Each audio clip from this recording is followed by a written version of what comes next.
बिहार का एक छोटा सा स्टेशन बरौनी जंक्शन। साल था 1984 और जून की एक उमस भरी रात। स्टेशन की पीली बत्तियां झिलमिला रही थी और प्लेटफॉर्म लगभग खाली था। ड्यूटी पर था एक साधारण, शांत, हमेशा झुके सिर से काम करने वाला आदमी, राम अवतार यादव, सिग्नलमैन। कई सालों से लोगों ने उसे बस रामू सिग्नल वाला कहकर पुकारा था। उसकी शर्ट पर हमेशा कालिक के दाग होते और हाथ में पीली टॉर्च। उस रात जब वह सिग्नल बॉक्स में बैठा रेलगाड़ियों की लाइटें देख रहा था, तभी उसने एक अजीब बात नोटिस की।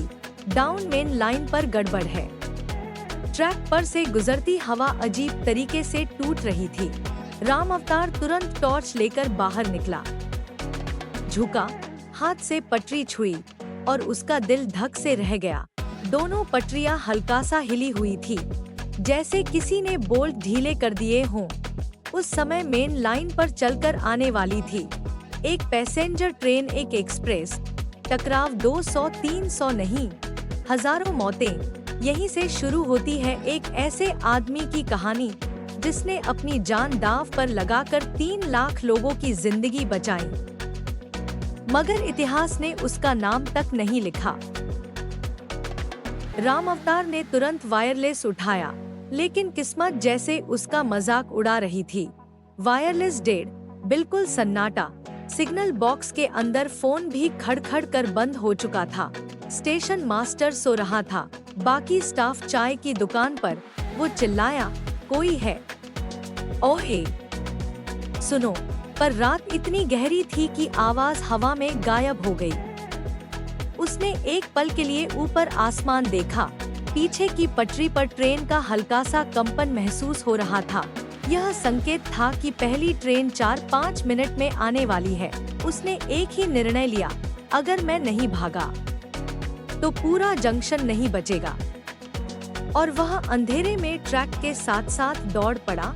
पैरों तले पत्थर चुभ रहे थे, सांस टूट रही थी, लेकिन हाथ में टॉर्च मजबूती से पकड़े वह दौड़ता रहा। ट्रेन की हेडलाइट धीरे धीरे सामने उभर रही थी। राम अवतार ने पूरी ताकत से टॉर्च घुमानी शुरू की, चिल्लाया, रोक दो, रोक दो। ट्रेन जिस स्पीड से आ रही थी, कोई और होता तो रुकता ही नहीं, लेकिन ड्राइवर की नजर टॉर्च की अजीब हरकत पर पड़ी। उसने तुरंत इमरजेंसी ब्रेक दबाया। ट्रेन चीखते हुए रुक गई। राम अवतार पटरी पर गिर पड़ा, लेकिन उसने बचा लिया था 1200 लोग। ट्रेन रुकने के बाद लोग नीचे उतरे। ड्राइवर ने राम अवतार को उठाया और पूछा, क्या हुआ? राम अवतार ने हांफते हुए कहा, पटरी टूटी है और पीछे एक्सप्रेस भी आने वाली है। सबकी रूह कांप गई। एक्सप्रेस ट्रेन की स्पीड उससे 3 गुना थी और वह 3 मिनट की दूरी पर थी। किसी को पता भी नहीं चलता और एक्सप्रेस सीधा टूटी पटरी पर चढ़ जाती, फिर सामने खड़ी पैसेंजर में घुस जाती और दोनों बिखरकर दूर तक फट जाते। राम अवतार ने कहा, मैं वापस नहीं भाग पाऊंगा। तुम सब मिलकर लाल झंडी जलाओ। लेकिन न लाल झंडी थी, न फ्लेयर, सिर्फ एक चाय वाले के पास लाल कागज की पट्टी थी। उसने कहा, भैया मेरे पास इतना ही है। राम अवतार ने वह लाल कागज उठाया, उसने अपनी टॉर्च पर बांधा और दूसरी दिशा में भाग पड़ा। सांस टूट रही थी, आंखों में पसीना, जैसे हर कदम मौत के मुंह में हो। अचानक दूर से तेज हॉर्न की गूंज। एक्सप्रेस। राम अवतार बीच ट्रैक पर खड़ा हो गया, टॉर्च घुमाता रहा और पूरी ताकत से चिल्लाया, रोक दो, रोक दो।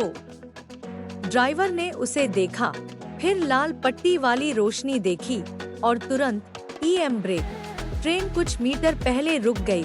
इस बार बचे 2500 लोग। सुबह के 6 बजे तक रेलवे इंजीनियर, पुलिस, बड़े अधिकारी सब पहुंच गए। जांच हुई, फोटो खींचे गए, रिपोर्ट बनी। पटरी के बोल्स ढीले थे, मारकाट हो सकती थी, लेकिन समय पर पता चल गया।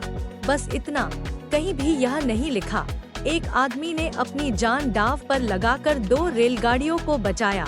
क्यों? क्योंकि रामावतार मामूली कर्मचारी था, शिक्षा कम थी, मीडिया उस समय गांवों तक नहीं पहुंचती थी। रिपोर्ट में मानवीय वीरता लिखना जरूरी नहीं समझा जाता था। रामावतार को न कोई मेडल मिला, न इनाम, न सैलरी में इजाफा। वह वापस अपने कमरे में गया, पुरानी लकड़ी की चौकी पर बैठा, टॉर्च को देखा जिस पर वह लाल कागज बंधा था, और मुस्कुराकर बोला, मेरा काम बचाना था, नाम नहीं। सालों बाद जब वह मर चुका था, उसके परिवार को उसके ट्रंक से एक पुरानी डायरी मिली। पहले पन्ने पर लिखा था, आज 2 ट्रेनों को बचाया, शायद मेरी लाइफ की सबसे बड़ी रात थी। और आखिरी पन्ने पर, कोई याद रखे या ना रखे, मेरी तरफ से भारत के लोग सेफ रहे, यही मेरा इनाम है। उसके कुल गणना के हिसाब से उसने अपने 32 साल की नौकरी में 16 बड़े हादसे टाले थे और बचाई हुई अनुमानित कुल जाने 3 लाख। ऑफिशियली नेवर रिकॉर्डेड, उसे कोई नहीं जानता, न कोई किताब, न कोई न्यूज रिपोर्ट। पर सच यही है, भारत की रेल को हजारों बार भगवान नहीं, रामावतार जैसे अदृश्य लोग बचाते हैं। हम रोज जिन लोगों पर निर्भर रहते हैं, उनका नाम हमें पता भी नहीं होता। हीरो वही नहीं होते जो मंच पर दिखते हैं, हीरो वे भी होते हैं जो अंधेरे में खड़े होकर अनजाने लोगों की जिंदगी बचाते रहते हैं।